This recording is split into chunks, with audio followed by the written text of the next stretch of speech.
Ito guys, welcome back sa ating vlog. Ito na yung ating Second HDD Caddy. And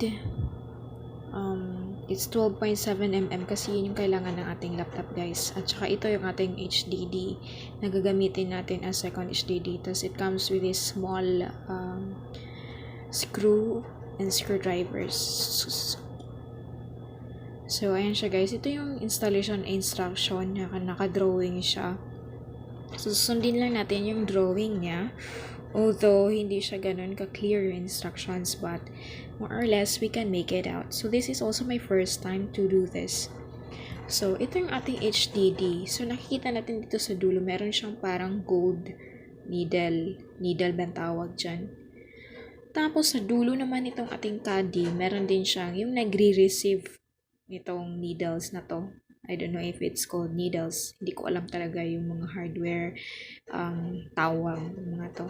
So, ito try lang natin itong i-insert. So, dapat magka-swak tong dalawa guys para gagana siya. So, in principle, hindi yan masikip kasi dapat fit yun sa ang HDD size is fit doon sa ating HDD Caddy. At siya, makikita nyo, meron niyang 4 na butas yung caddy. Tapos, yung likod nitong HDD, meron din niyang butas. So, doon mo i-insert yung likod para ma-fix yung 4 na maliliit na screwdriver.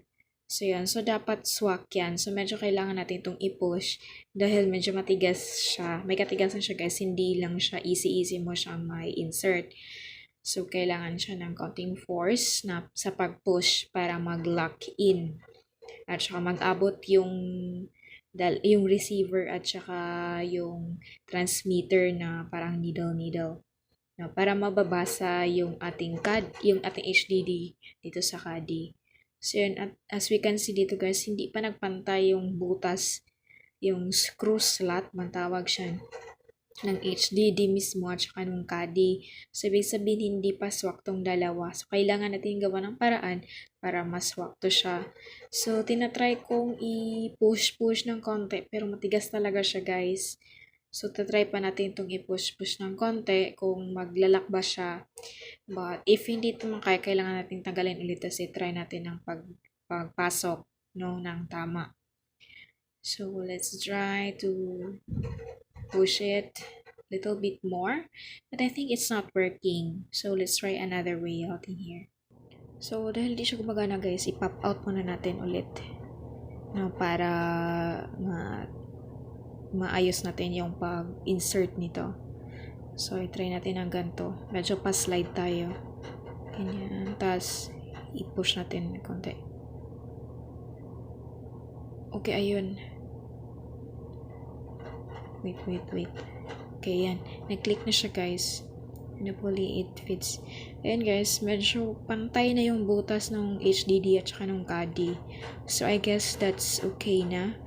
At saka yung dulo, yung dalawang dulo, nag-fit na siya. Wala na siyang masyadong space. So, try natin ngayong i-lock to gamit yung maliliit na screw.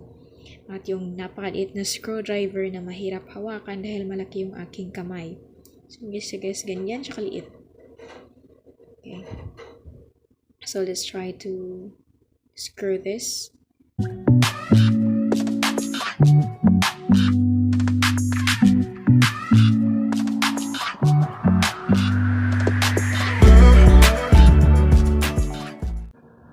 So, ito nating last screw, guys. So, fully ma-fit talaga to. Yan, and I guess it's fit na siya. So, ito na guys. Ganito na yung itsura. And ready na to na ipalit natin doon sa ating DVD-R slot. No? So, tatanggalin natin yon sa laptop. Tapos, ipapalit natin to. So, hindi pala to na-eject guys. Pag gusto mo itong tanggalin, kailangan mo i-unscrew ulit siya doon sa laptop mo. So, yun guys. Ready na to. And then, I will post another video on how to install naman this hard drive doon sa ating laptop DVD-R, yung paano pagpalitin tong dalawa. So next guys, since ready na to, i-close ko na to, tapos I will make another video. So yun nga na video kung paano to palit doon sa ating DVD-R slot.